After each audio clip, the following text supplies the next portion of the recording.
Have you ever stopped to think about what a website is really saying? Not just the words you read on the screen, but what it's saying to Google, to accessibility tools, to AI. Yeah, there's a secret language hiding in plain sight, and today we're going to decode it. This isn't just about learning code, it's about uncovering the true meaning behind every single web page. So let me ask you this. When you're putting a website together, are you just decorating, picking out digital paint and wallpaper, or are you actually building a solid logical structure? It's a really simple question, but it gets right to the heart of a huge misunderstanding about what HTML is really for. We think it's just to make things look good, but that's like worrying about the throw pillows before you've even built the house. And that brings us to the big idea for today. The real job of HTML, its true power, especially now, isn't about appearance, it's about semantics. It's about creating a structure that has clear, undeniable meaning. A meaning that a bot, a search engine, or an AI can understand just as clearly as you can. And trust me, that changes everything. To really get our heads around this, we're going to use a simple analogy for the rest of this explainer. I want you to forget about code for a minute. Instead, think like an architect. We are going to build a digital house from the ground up, and every single tag we talk about is a critical part of its structure. Okay, so every house has to start with a plot of land and a solid blueprint, right? These are the absolute essentials, the parts that define the whole project before a single wall ever goes up. In the world of HTML, these are the invisible tags that hold the whole thing together. So that HTML tag, that's your plot of land. Everything, and I mean everything, gets built on it.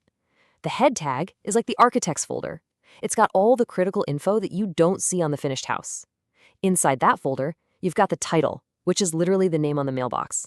And you've got meta tags, which are like the official property records, telling search engines and browsers exactly what this place is all about. And here's the key thing to get right now. Don't get bogged down trying to memorize every little setting and attribute. Just understand the purpose. Why does it exist? A website needs a title so people and Google know what it is. It needs meta tags to give context. It's all about the why. All right, our foundation is poured, the blueprints are clear. Now it's time for the fun part, framing the house. These next tags are the big load-bearing walls. They define the entire layout and flow of your digital home. And what's so great about these tags is just how intuitive they are. Think about it. The header? That's the foyer at the very top of your page. The nav tags? Those are the hallways that connect all the different rooms. The main tag is, well, it's the main living area. It's the whole reason people came to visit in the first place. Each section is a distinct room, and the footer is the basement, holding all the boring but important stuff like contact info and copyrights. See? It just makes sense. Now here's why this is so critical. When Google's AI comes to your page, it's not just reading the text. It's looking for these structural tags. It sees nav and thinks, aha, these are the main navigation links. It sees main and knows, okay, this is the most important content right here. You are literally handing the AI a map of your house. The frame is up. Our digital house has rooms and hallways and a solid foundation. But an empty house isn't a home, right? Now we've got to furnish it with all the stuff that makes it useful and interesting. We're talking text, pictures, all of it.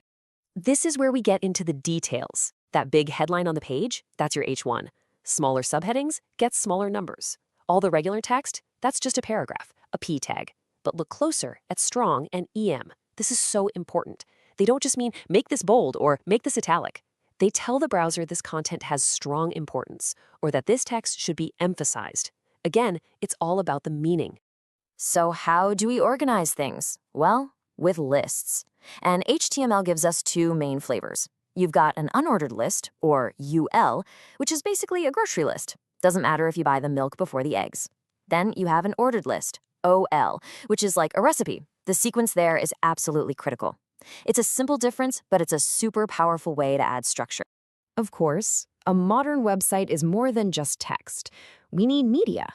So we have tags for images, audio, and video. They're pretty straightforward. But pay close attention to that last column, the key attributes, because there is one in particular that you absolutely, positively cannot ignore. Okay, let's talk about the alt attribute on an image. This is huge. If your image breaks and doesn't load, this is the text that shows up. If someone with a visual impairment uses a screen reader, this is the text that gets read out loud. If Google is trying to figure out what your image is about, this is the text it reads. The alt attribute is the voice of your picture, and leaving it empty is like hanging a blank frame on the wall. It is non-negotiable. In a quick but really vital point about tables. Way back in the day, people used tables to create page layouts. We need to be crystal clear. That is not their job anymore. Do not do that. Tables have one and only one purpose: to display tabular data. Think spreadsheets, not architecture. So, we've poured the foundation, we've framed the house, and we've furnished the rooms. Now, I want to leave you with the single most important principle that governs everything we just talked about. This is the one rule to rule them all. Let that just sink in for a second. HTML is about meaning, not appearance. When you use an H1 tag, you're not just saying make this text big. You're telling the browser this is the most important headline on the page. When you use a strong tag, you're not just saying make this bold. You are declaring this specific phrase has strong importance. You're describing the significance of your content. The visual styling, that's a completely separate job. So, from this moment on, this is your new mindset. The next time you're about to use any HTML tag, I want you to just pause and ask yourself two simple questions. Why was this tag created? And what problem does it solve? If you can answer those questions, you're not just decorating anymore. You're building a meaningful, intelligent structure that's ready for the future of the web. You're finally speaking the secret language.